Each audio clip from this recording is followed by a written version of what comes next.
Hello friends, most welcome. स्वागत है आप सभी का आपके अपने यूट्यूब चैनल सक्सेस मंत्रा ऑनलाइन पाठशाला पर। आज हम पढ़ेंगे बाल मनोविज्ञान का न्यू टॉपिक बाल विकास। बाल विकास, देखिए बाल विकास क्या होता है। बाल एवं विकास इन दो शब्दों के सहयोग से बाल विकास शब्द की रचना हुई है। बाल विकास शब्द की रचना किन दो शब्दों से हुई है? बाल एवं विकास। बाल का मीनिंग क्या होता है? बाल का मीनिंग होता है बालक, मतलब बालक का विकास। ठीक, बालक शब्द से अभिप्राय यहाँ केवल बालक अथवा बाल्यकाल विशेष से नहीं है, बल्कि गर्भावस्था के प्राणी से लेकर परिपक्वता प्राप्त करने तक है। देखिए, बालक शब्द का जो अभिप्राय होता है वो सिर्फ बालक के बाल्यकाल से नहीं है, बल्कि किससे कब तक है? मतलब गर्भावस्था से, जब तक बच्चा आता है बनता है तब से लेकर जब तक वो मैच्योर बनता है तब तक का है। तब तक क्या होता है? वो बालक होता है। इसे बाल विकास के अध्ययन के दौरान हम बालक शब्द अजन्मे शिशु के लिए भी प्रयोग करते हैं और 21 वर्षीय किशोर के लिए भी प्रयोग करते हैं। ठीक है, जो अजन्मा शिशु होता है, जो अभी तक जन्म नहीं लिया जिस शिशु ने, उसको भी हम बालक कहते हैं, और जो 21 साल का जो किशोर होता है हम उसको भी बालक कहते हैं। तो हम बाल विकास में क्या होता है, एक मतलब गर्भावस्था की प्राणी से लेकर जब तक वो मैच्योर बनता है तब तक का जो विकास होता है वो सब बाल विकास में आता है। नेक्स्ट क्या है? बाल मनोविज्ञान। देखिए, बाल मनोविज्ञान, यहाँ से क्वेश्चंस बनेंगे। देखिए, मनोविज्ञान विज्ञान की वह शाखा है जिसमें व्यवहार का अध्ययन किया जाता है। बाल मनोविज्ञान में किसका अध्ययन किया जाता है? मनोविज्ञान में किसका अध्ययन किया जाता है? व्यवहार का अध्ययन किया जाता है। व्यवहार सभी प्राणियों की क्रियात्मक इकाई है। ये सब क्वेश्चंस बनेंगे इसके। प्राणियों की क्रियात्मक इकाई क्या है? व्यवहार है। जैसे वास्तव में आधुनिक काल में मनोविज्ञान का जो सूत्रपात क्या है वो किसने किया? रूसो द्वारा हुआ है। मनोविज्ञान का सूत्रपात जो आधुनिक काल में हुआ था वो किसके द्वारा हुआ था? रूसो द्वारा। प्रकृतिवादी विचारधारा की प्रस्तुति से ही संभव हुआ है। बालकों को उनकी रुचियों, अब देखिए रूसो ने क्या कहा है, मतलब अपनी जो विचारधारा दी है उसमें उन्होंने क्या कहा था कि बालकों को उनकी रुचियों और प्रवृत्तियों, योग्यताओं तथा अवस्थाओं के अनुरूप ही शिक्षा दी जानी चाहिए। रूसो ने कहा है कि बालकों को उनकी रुचियों के द्वारा, प्रवृत्तियों के द्वारा, योग्यताओं के द्वारा और अवस्थाओं के अनुरूप ही शिक्षा दी जानी चाहिए। मतलब बच्चों पे ज़बरदस्ती नहीं थोपना चाहिए कि तुम ये पढ़ो, ये करो, नहीं। जो उनकी रुचि हो उसी के अकॉर्डिंग उन्हें शिक्षा दी जानी चाहिए।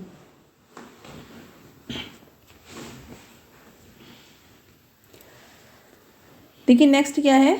रूसो की इस विचारधारा से प्रेरणा पाकर ही पेस्टोलॉजी, फ्रोबेल आदि ने शिक्षा के क्षेत्र में मनोविज्ञान का विधिवत उपयोग करके शिक्षा प्रणाली में अनेक सुधार किए।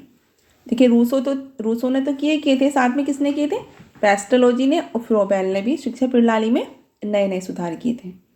ठीक, अब देखिए ये जो लाइन आ रही है, पॉइंट आ रहा है, ये मोस्ट इंपॉर्टेंट पॉइंट है और इसमें हमेशा यहाँ से क्वेश्चन बनता है। हर बार टेट में, एस्टेट में यहाँ से क्वेश्चन बना है। देखिए, सबसे पहले क्या था? मनोविज्ञान आत्मा का विज्ञान कहलाता था। ठीक है, उसके बाद किसका कहलाया? उसके बाद मन का विज्ञान कहलाने लगा, उसके बाद चेतना का विज्ञान कहलाने लगा, और अब जो कहलाता है, अब क्या कहलाता? व्यवहार का विज्ञान कहलाता है। ठीक है, ये सीक्वेंस में लगाने के लिए आ जाते हैं कि बताइए मनोविज्ञान पहले कैसा विज्ञान था? सबसे पहले आत्मा का विज्ञान था, उसके बाद मन का विज्ञान हुआ, उसके बाद चेतना का विज्ञान हुआ, और अब ये व्यवहार का विज्ञान कहलाता है। यहाँ पे देखिए वुडवर्थ के शब्दों में वुडवर्थ क्या कहते हैं? देखिए, सर्वप्रथम मनोविज्ञान ने अपनी आत्मा का त्याग किया। ठीक है, सबसे पहले आत्मा का विज्ञान था तो उसका त्याग कर दिया, फिर इसने मन का त्याग किया, आत्मा के बाद मन का विज्ञान बना, फिर इसने चेतना का त्याग किया, और अब वह क्या बन गया? अब वह व्यवहार की विधि को स्वीकार करता है, मतलब व्यवहार का विज्ञान बन गया है।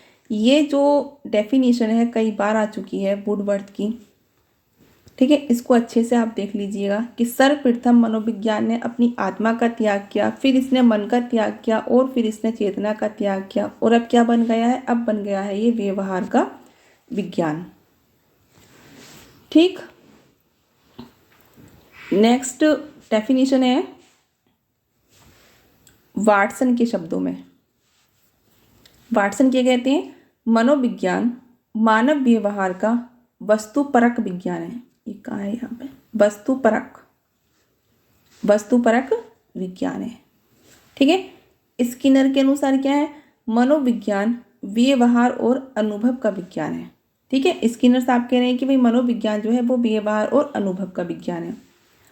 किरो एंड किरो क्या कह रहे हैं, मनोविज्ञान मानव व्यवहार और मानव संबंधों का अध्ययन है। सारी डेफिनेशन इंपॉर्टेंट है, डेफिनेशन आती हैं 3 से 4 डेफिनेशन जो है एग्जाम में आ जाती हैं। देखिए, वारेन के अनुसार क्या है, मनोविज्ञान वह विज्ञान है जो प्राणी एवं वातावरण के पारस्परिक संबंधों का अध्ययन करता है। वारेन कह रहे हैं कि ऐसा विज्ञान है मनोविज्ञान जो प्राणी एवं वातावरण के पारस्परिक संबंधों का अध्ययन करता है।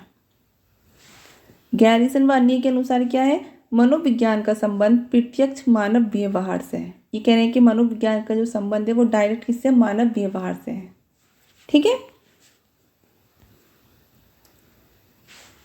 अब देखिए यहाँ पे क्या है, बाल विकास की आवश्यकता तथा क्षेत्र। देखिए, बाल विकास से तात्पर्य बालकों के विकास से है। अभी हमने देखा भी था कि बाल विकास से तात्पर्य किससे हो गया, बालकों के विकास से हो गया। विकास जीवन पर्यंत निरंतर चलने वाली प्रक्रिया है। देखिए, विकास कैसी है, ये जीवन पर्यंत चलने वाली प्रक्रिया है। विकास कभी रुकता नहीं है, जीवन पर्यंत चलता है। ठीक है, जो असहाय शिशु को एक आत्मनिर्भर प्राणी के रूप में तैयार करती है। मतलब एक जो विकास एक ऐसी प्रक्रिया है जो छोटा सा जो शिशु होता है उसको एक कैसा बनाती है, एक आत्मनिर्भर प्राणी बनाती है विकास। ठीक है, विकास में वृद्धि एवं विकास दोनों का ही भाव निहित है। मतलब विकास में क्या क्या चीज़ें आती हैं, वृद्धि भी आती है एवं विकास भी आता है, दोनों ही इसमें आते हैं। देखिए, समान प्रतीत होते हुए भी वृद्धि एवं विकास में मनोविज्ञान वैज्ञानिक दृष्टि से कुछ भिन्नता पाई जाती है। मतलब देखने में तो लगता है कि वृद्धि एवं विकास दोनों एक ही चीज़ है, लेकिन नहीं, इनमें कुछ भिन्नता भी है। क्या भिन्नता है वो देखते हैं। कुछ असमानता है इन दोनों के अंदर, वृद्धि एवं विकास के अंदर। देखिए, वृद्धि क्या होती है, ग्रोथ। वृद्धि से आशय लंबाई, वजन एवं आकार का बढ़ना होता है। नवजात शिशु का छोटा शरीर बढ़ते बढ़ते एक पिरोण का रूप धारण कर लेता है, जो कि वृद्धि का ही परिणाम है। मतलब वृद्धि में क्या होता है, वृद्धि में जैसे लंबाई बढ़ती है, वजन बढ़ता है, आकार बढ़ता है। ठीक है, शारीरिक जो विकास होता है, जो शारीरिक विकास है वो किस में आता है, वो वृद्धि में आता है। गर्भाधान से लेकर शैशवावस्था, बाल्यावस्था, किशोरावस्था से होते हुए प्रौढ़ अवस्था तक पहुंचने के दौरान व्यक्ति के विभिन्न अंगों के आकार, लंबाई तथा भार आदि में आने वाले परिवर्तनों को वृद्धि कहा जाता है। मतलब शैशवावस्था में, बाल्यावस्था में, किशोरावस्था से होते हुए जो प्रौढ़ अवस्था तक पहुँचते पहुँचते जो शारीरिक विकास होता है, ठीक है, चाहे वो लंबाई को ले लो, आकार को ले लो या भार को ले लो, ये सब किस में आता है, ये सब वृद्धि में आता है। जितने परिवर्तन होते हैं इन चीज शारीरिक विकास को लेकर वो सब वृद्धि में ही आते हैं।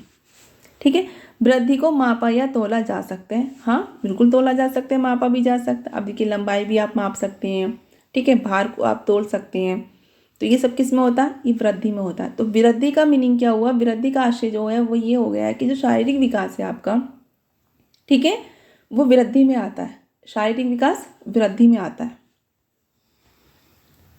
अब है विकास। विकास क्या होता है, विकास माता के गर्भ में आने से प्रारंभ होकर जीवन पर्यंत चलने वाली प्रक्रिया है। अब देखिए, विकास जो है, विकास एक मानसिक विकास, जैसे जो मानसिकता होती है, ठीक है, वो जो आती है वो विकास में आती है, और जो शारीरिक विकास होता है वो वृद्धि में आता है। ठीक है, तो विकास एक ऐसी चीज़ है जो जीवन पर्यंत चलती है, लेकिन वृद्धि जो है एक उम्र आने पर वहाँ पे रुक जाती है। ठीक है, जैसे आपकी लंबाई बढ़ रही है, एक एज आ गई आपकी तो लंबाई वहाँ पर आपकी रुक गई। ठीक है, तो वृद्धि रुक जाती है, लेकिन विकास जो है ये जीवन पर्यंत चलता रहता है, ये कभी नहीं रुकता। विकास में वृद्धि का भाव निहित होता है, विकास में वृद्धि का भाव होता है। ठीक है, परंतु विकास अधिक व्यापक एवं एकीकृत होता है। लेकिन विकास कैसा होता है? व्यापक होता है, बड़ा होता है। ठीक है, क्योंकि विकास जो है हमेशा चलता रहता है, होता रहता है। विकास जिंदगी भर होता है, विकास ये कभी रुकता नहीं है। विकास के फलस्वरूप व्यक्ति में नवीन विशेषताएं आती हैं। देखिए, अगर विकास होगा उसके अंदर तो क्या आएगा? व्यक्ति में नई नई चीज़ें आएंगी, उसके अंदर नई नई विशेषताएं आएंगी, नवीन योग्यताएं प्रकट होती हैं। और जो नई नई योग्यताएं आएंगी उसके अंदर, बालक के अंदर, ठीक है, तो तथा नवीन योग्यताएं प्रकट होती हैं। तो ये है वृद्धि एवं विकास। बहुत इंपॉर्टेंट हैं ये दोनों टॉपिक, आप लोग अच्छे से समझ गए होंगे। अब हम न्यू टॉपिक लेकर आएंगे अपनी नई वीडियो में। तब तक बने रहिएगा। अपनी नई वीडियो देखने के लिए आप लोग तैयार रहिएगा। तब तक के लिए बाय।